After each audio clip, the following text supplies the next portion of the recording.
بات کرتے ہوئے بھی میڈم کی نظریں مسلسل بدا کا طواف کر رہی تھی۔ تب اس کے ہاتھ پرشوک انداز میں پولیتھن کے کور کی طرف بڑھے۔ کور کو بڑے سلیقے سے پن وغیرہ لگائی گئی تھی۔ میڈم نے ان پنوں کو خود اتارا۔ نیچے سیلوفین کی کورنگ تھی۔ کورنگ کو کینچی سے کاٹ کر علیحدہ کیا گیا۔ نیچے بدا تھا۔ میں فائن آرٹ کے بارے میں زیادہ کچھ نہیں جانتا۔ فن سنگ تراشی و مجسمہ سازی سے بھی کوئی خصوصی لگاؤ نہیں ہے، مگر پتہ نہیں کیا بات تھی، بدا کے اس زبردست مجسمے نے مجھے بھی غیر معمولی طاقت سے اپنی طرف کشش کی ہے۔ وہ فاقہ زدہ بدا کی تصویر کشی کرتا ہوا آرٹ کا ایک نہایت اعلیٰ و نفیس نمونہ تھا۔ جسم کا ہر نشیب و فراز، ہر رگ پٹھا اور ہڈی، ایک ایک تفصیل اپنی جگہ باکمال تھی۔ بے شک وہ ماہر ترین ہاتھوں کا بنا ہوا تھا۔ اس کی اضافی خوبی یہ تھی کہ اس میں کہیں ٹوٹ پھوٹ نہیں تھی۔ یہ ایک دھاتی مجسمہ تھا۔ Wonderful, what a beauty. Madam نے محصور کن انداز میں اسے چھوا۔ اس کی آنکھوں میں پر اشتیاق چمک تھی۔ پھر اس نے ٹیبل کے گرد موجود چند روشنیاں آن کی اور جدید کیمرے سے مجسمے کی کئی تصویریں کھٹاکھٹ اتار لی۔ وہ خوشی سے دیوانی ہوئی جا رہی تھی۔ تب وہ شاہانہ انداز سے ایک لگژری صوفے پر بیٹھ گئی۔ وہ ابھی تک ایک بیش قیمت سلیپنگ گاؤن میں تھی۔ اس کے بکھرے بکھرے بال پیشانی پر جھول رہے تھے اور خوبصورت نظر آ رہے تھے۔ وہ یقیناً ایک بھرپور عورت تھی۔ اپنی جسمانی کشش اور پروکار انداز کے سبب وہ نادیہ سے بڑی ہونے کے باوجود کسی بھی مرد کو بآسانی اپنی طرف کشش کر سکتی تھی۔ نادیہ ایک شور مچاتی پھلجڑی کی طرح تھی، آنکھوں میں چبھنے والی عجیب و غریب رنگ چھوڑتی ہوئی، لیکن میڈم صفورہ ٹرمینل پر چلتی ہوئی ایک خاموش شمع کی طرح تھی، بہت دیر تک روشن رہنے والی، گہری اور پرسکون۔ فرد جذبات سے میڈم کا چمکیلا چہرہ تمتمانے لگا۔ وہ کسی شہزادی کے سے انداز میں بولی، اس خوشی کے موقع پر مانگو عمران، کیا مانگتے ہو؟ میڈم صفورہ کے انداز سے ظاہر تھا کہ وہ عمران سے کسی ایسی خواہش کی توقع کر رہی ہیں جس سے کوئی مالی فائدہ حاصل ہو سکتا ہو، مگر عمران نے جو کہا وہ شاید میڈم صفورہ کے گمان میں نہیں تھا۔ وہ انکساری سے بولا، آپ کے ہوتے ہوئے ہمیں کس چیز کی کمی ہے میڈم، لیکن آپ کی پیشکش سے فائدہ نہ اٹھانا بھی بے ادبی ہوگی۔ میں آپ سے سلیم کے بارے میں گزارش کرنا چاہتا ہوں۔ بے شک اس کی غلطی بڑی ہے، لیکن آپ اس کی جان بخشی کر دیجئے۔ میڈم صفورہ نے حیران کن نظروں سے عمران کو دیکھا، پھر مسکراتے ہوئے بولی، لگتا ہے کہ تمہیں بہت خیال ہے اپنے دوست کا۔ مجھے اپنے ہر دوست کا بہت خیال رہتا ہے میڈم، وہ معنی خیز انداز میں بولی۔ اچھی عادت ہے میڈم نے کہا۔ وہ کچھ دیر خاموش رہی، بے خیالی میں عمران کی آنکھوں میں دیکھتی رہی، پھر ایک طویل سانس لے کر مسکرائی اور بولی، ٹھیک ہے، میں سلیم کو معاف کر دیا، اور کچھ بہت بہت شکریہ میڈم۔ اب ایک خواہش ہماری بھی ہے میڈم نے کہا۔ جی فرمائیں۔ ٹھیک ہے، جمناسٹک اور سرکس وغیرہ تمہارا شوق ہے، تم اس شوق کو پورا کرو، لیکن تمہارا باقی کا وقت ہمارا ہونا چاہیے۔ آج میں بہت خوش ہوئی ہوں تمہارے کام سے۔ اوکے، آپ کے بارے میں تفصیل سوچ لیں، پھر جیسا آپ کہیں گے ویسا کر لیں گے۔ سوچنا کیا ہے؟ شام کو سرکس میں 3 گھنٹے تمہارے، باقی سب ہمارے، اور یہ ڈیل تمہاری ہی شرائط پر۔ ہمارا کنیکشن اوپن تو نہیں ہو سکتا، ظاہر ہے کہ فی الحال نہیں ہو سکتا، براہ راست ہمارا تعلق نظر نہیں آئے گا، لیکن ہم ہر وقت رابطے میں رہیں گے۔ جس طرح کی سہولتیں تمہیں درکار ہیں مجھے بتا دو۔ یہاں کسی قریبی آبادی میں اچھی رہائش گاہ، 1-2 گاڑیاں، ملازم وغیرہ، جو کچھ چاہو مہیا ہو سکتا ہے۔ ویسے تو میں مارا ماری اور لڑائی جھگڑے کے قائل نہیں ہوں، مگر اپنا دفاع بھی تو ضروری ہوتا ہے۔ چھوٹے اسلحے کے 2-3 لائسنس بھی میں تمہیں 2-4 دن میں دلا سکتی ہوں۔ اسی دوران میڈم صفورہ کا موبائل جاگ اٹھا۔ دوسری طرف کوئی ایسا شخص تھا جو عمر میں میڈم سے بڑا تھا، اور وہ کسی حد تک اس کی عزت کرتی تھی۔ شاید وہ کوئی آرکیولوجسٹ تھا۔ میڈم اس سے بات کرتے کرتے اس خاص کمرے سے باہر چلی گئی۔ کچھ دیر بعد وہ واپس آئیں تو کافی جلدی میں تھی۔ اس نے ہم سے کہا کہ اب ہم جا کر آرام کر سکتے ہیں، وہ شام کو چائے پر ہم سے ملاقات کرے گی۔ ہم اپنے کمرے میں واپس آ گئے۔ خاصی تھکاوٹ ہو رہی تھی، لیکن جن حالات سے گزر کر ہم واپس لاہور پہنچے تھے وہ مسلسل ذہن میں اودم مچا رہے تھے۔ ہم نے ایک پرہنگام رات گزاری تھی، اپارٹمنٹ میں آگ کا بھڑکنا، اور پھر صدیقی کا افراتفری میں فاسٹنگ بدا کو چھت کے خفیہ خانے سے نکالنا، اس کے بعد اس کا قالین پر بے دم ہو کر گر جانا۔ یہ مناظر ترتیب وار ذہن کے پردے پر حرکت کر رہے تھے۔ ہم نے اقبال کو کارگزاری سنائی، بہت مدھم لہجے میں بات کر رہے تھے ہم، بلکہ اس گفتگو کو سرگوشیاں کہنا زیادہ مناسب ہوگا۔ یہ شک بجا طور پر ہمارے ذہنوں میں موجود تھا کہ اس مہمان خانے میں ہونے والی گفتگو سننے کی کوشش کی جاتی ہے۔ میں نے عمران سے کہا، بے شک سلیم کی رہائی بھی اہم ہے، لیکن میڈم بڑی فراغ دلی سے آفر کر رہی تھی، شاید وہ تمہیں کوئی اس سے بھی بڑا انعام دینا چاہتی تھی۔ یہ لوگ ہمیں کیا دے سکتے ہیں جگر، یہ تو خود بھیک منگے ہیں، لالچ کا کشکول لے کر در بدر پھر رہے ہیں۔ عمران نے سرگوشی کی، میں نے وہی مانگا جو میرے دل نے کہا، بس یہی کافی ہے، اور ویسے بھی آج میں اتنا خوش ہوں کہ خود ہزاروں لاکھوں لٹا سکتا ہوں، مجھے کسی سے کچھ مانگنے کی کیا ضرورت ہے۔ کس بات کی خوشی ہے بتاؤں تو؟ کیا اس کے لیے ہمیں کوئی پرمٹ وغیرہ دکھانا پڑے گا؟ اقبال نے کہا، اس کا تعلق تم سے نہیں، لہٰذا تم اپنی چونچ بند رکھو۔ عمران نے کہا، پھر مجھ سے مخاطب ہو کر بولا، چلو آؤ باہر۔ اقبال کو جزبز چھوڑ کر ہم باہر لان میں آ گئے اور گیندے کے پھولوں سے گھری ہوئی ایک روش پر پہلو چلنے لگے۔ میں سوالیہ نظروں سے اس کا چہرہ تک رہا تھا، دل میں کچھ ہونے لگا تھا۔ وہ ایک دم ڈرامائی انداز میں بولا، تمہاری ثروت بی بی کا پتہ چل گیا ہے؟ ابھی کچھ دیر پہلے حاجی صاحب کا فون آیا ہے، میں نے انہیں اپنا نیا نمبر دیا ہوا تھا۔ کیا کہہ رہے ہو؟ میں بونچ کا رہ گیا۔ وہی جو تم سن رہے ہو اور لال گلابی ہو رہے ہو۔ وہ مسکرایا، تمہاری ثروت بی بی اب کوئی لاپتہ شہر نہیں ہے۔ تھوڑی سی کوشش کے بعد ہم اس کے شہر اور اس کے گھر کے دروازے پر دستک دے سکتے ہیں۔ میرے سینے میں جیسے ایک دم ہزاروں گلاب کھل اٹھے، دل کے افق سے امید کی سنہری کرنیں پھوٹی اور ان پھولوں کو منور کر گئی، لیکن ابھی ذہن سے شکوک کے بادل پوری طرح چھٹے نہیں تھے۔ میں نے لرزال لہجے میں پوچھا، کہیں تم مذاق تو نہیں کر رہے؟ وہ فلمی انداز میں بولا، اگر تمہاری محبت مذاق ہے تو میں مذاق کر رہا ہوں، اگر رات کو سرانے پر گرنے والے تمہارے آنسو مذاق ہیں تو میں مذاق کر رہا ہوں، اگر تمہارا یہ سوکھے پتے جیسا چہرہ مذاق ہے تو ہاں میں مذاق کر رہا ہوں۔ کہاں رہتے ہیں وہ لوگ؟ میں نے بتابی سے پوچھا۔ یہاں، میرے دماغ میں۔ اس نے انگلی سے اپنے سر کی طرف اشارہ کیا۔ یہ کیا بات ہوئی؟ یار تم نے فلم سونے کی تلاش نہیں دیکھی؟ اس میں گریگری پیک نے یہی ڈائیلاگ بولا تھا تو اس کی جان بچی تھی۔ اس نے بدماشوں کو بتایا تھا کہ سونے تک پہنچنے کا نقشہ یہاں اس کے دماغ میں ہے، اسی طرح تمہاری ثروت بی بی تک پہنچنے کا نقشہ بھی یہاں میرے دماغ میں ہے۔ گریگری پیک نے اپنی جان بچائی تھی اور میں اپنا اور تمہارا یارانہ بچانا چاہتا ہوں۔ تمہیں سب کچھ بتا دیا تو تم مجھے لات مار کر اکیلے ہی نکل جاؤ گے جرمنی اور چھاپ لو گے ثروت بی بی کو۔ تمہارا 5 سٹار ولیمہ کھانے کی حسرت مجھ بد نصیب کے دل میں ہی رہ جائے گی۔ یار عمران بے پرکی نہ اڑاؤ، مجھے بتاؤ کیا واقعی ہم اب ثروت اور ناصر بھائی تک پہنچ سکتے ہیں؟ 101% وہ جادوئی انداز میں مسکرایا۔ بس یہاں جو تھوڑا سا کام رہ گیا ہے وہ کر لے، پھر نکل چلیں گے ان لال کوٹھیوں کو بائی بائی اور بہن بہن کر کے۔ تھوڑا سا کام کیا یار، بڑے بے مروت ہو۔ جو بندہ ہماری دوستی اور محبت کی وجہ سے یہاں پھنسا ہوا ہے، اسے نکالنا نہیں ہے یہاں سے۔ ہاں وہ تو ضروری ہے، تو بس اس کے بعد یہ دونوں میڈمیں جانے اور پولیس جانے اور میرا تایا جانے۔ کیا مطلب؟ بھائی ہم تینوں نے کوئی ٹھیکہ تو نہیں لے رکھا ان دونوں بہنوں کو جیل وغیرہ پہنچانے کا؟ ہمارے پاس جو ثبوت ہیں وہ پولیس کے حوالے کر دیں گے، مزید چھان بین کرنا ان لوگوں کا کام ہوگا۔ اگر یہ دونوں میڈمیں اور صدیقی وغیرہ واقعی غیر قانونی کاموں میں ملوث ہیں تو پھر بچ نہیں سکیں گے۔ تمہارا مطلب ہے پولیس بڑی دیانتداری سے ان لوگوں کو پکڑ کر جیلوں میں ڈال دے گی؟ نہیں، صرف پولیس یہ کام نہیں کر سکتی، ساتھ میں تایا جی بھی تو ہوں گے۔ تایا جی کا مطلب ہے میڈیا۔ تمہیں پتا ہے نا کہ تایا جی ایک نیوز چینل بھی چلاتے ہیں اور آج کل خبروں کی تلاش میں ان کی بری حالت ہو رہی ہے۔ عجیب درویشانہ سوچ تھی اس کی۔ یہ بات تو طے تھی کہ اسے پیسے وغیرہ کا ذرہ بھر بھی لالچ نہیں ہے۔ میڈم صفورہ جس طرح اس کی مداح ہو رہی تھی، وہ اس سے کوئی بڑے سے بڑا فائدہ حاصل کر سکتا تھا، بلکہ صرف فاسٹنگ بدھا کو صدیقی کے قبضے سے نکال کر یہاں لانے کی عوض بھی وہ کافی موٹی رقم لے سکتا تھا۔ میڈم جب صدیقی سے فاسٹنگ بدھا کا سودا کر رہی تھی تو یقیناً خطیر رقم اسے آفر کر رہی ہوگی۔ یہ خطیر رقم اب عمران کی جیب میں بھی آ سکتی تھی، مگر اسے مطلق پرواہ نہیں تھی۔ شاید اس نے یہ سب کچھ خوبرو قول اور فیاض کی جان کا صدقہ سمجھ کر دیا تھا۔ رات گئے تک سلیم کی رہائی کے سلسلے میں کشمکش چلتی رہی۔ قرائن سے لگتا تھا کہ چھوٹی میڈم اپنی بات پر اڑی ہوئی ہیں۔ اس کا کہنا ہے کہ سلیم اس کا ملازم ہے اور اس کے ساتھ غداری کا مرتکب ہوا ہے، لہٰذا اس کے بارے میں جو فیصلہ کرے گی وہ خود کرے گی۔ دوسری طرف میڈم صفورہ کو اپنے وعدے کا پاس تھا اور وہ چھوٹی بہن کو قائل کر رہی تھی۔ شاید وہ اسے بتا رہی تھی کہ بڑے فائدے حاصل کرنے کے لیے چھوٹے موٹے کمپرومائز کرنے پڑتے ہیں۔ ہماری معلومات کے مطابق سلیم کی حالت خاصی پتلی تھی۔ وہ لال کوٹھی کے تہخانے میں تھا، اسے بری طرح ٹارچر کیا گیا تھا۔ تفصیل کے مطابق چھوٹی میڈم نادیہ نے اسے اریاں کر کے خود اپنے پائپ کے ساتھ پیٹا تھا، جس کے گرد لوہے کا باریک تار لپٹا ہوا تھا۔ اس مال نے سلیم کا گوشت کئی جگہ سے ادھیڑ ڈالا تھا۔ گرنے سے اس کی کنپٹی پر بھی چوٹ لگی تھی، جس کے سبب اسے اپنا جسمانی توازن قائم رکھنا مشکل محسوس ہوتا تھا۔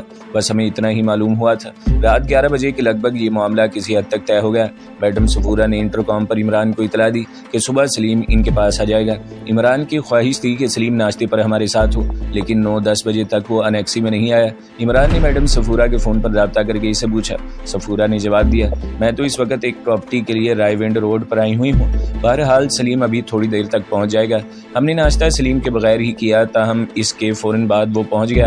اس کی حالت خاصی ابتر تھی، وہ پہلے ہی لنگڑا کر چلتا تھا، اب کچھ اور بھی ڈگمگا رہا تھا۔ 2 گارڈز نے اسے دونوں طرف سے تھاما ہوا تھا، اس کے سر پر پٹی بندھی ہوئی تھی۔ ہمیں دیکھ کر اس کے ہونٹوں پر پھیکی سی مسکراہٹ کھیل گئی۔ ہم تینوں نے اسے بڑی آہستگی کے ساتھ گلے لگایا۔ گرم جوشی سے گلے لگاتے تو وہ یقیناً تکلیف سے کراہنے پر مجبور ہو جاتا۔ اس کی آنکھوں میں تشکر کے آنسو آ گئے۔ میں جانتا ہوں کہ مجھے آپ کی کوششوں کی وجہ سے چھوڑا گیا ہے، بہت بہت شکریہ، وہ بولا۔ کیوں جوتے مارتے ہو یار؟ عمران بولا۔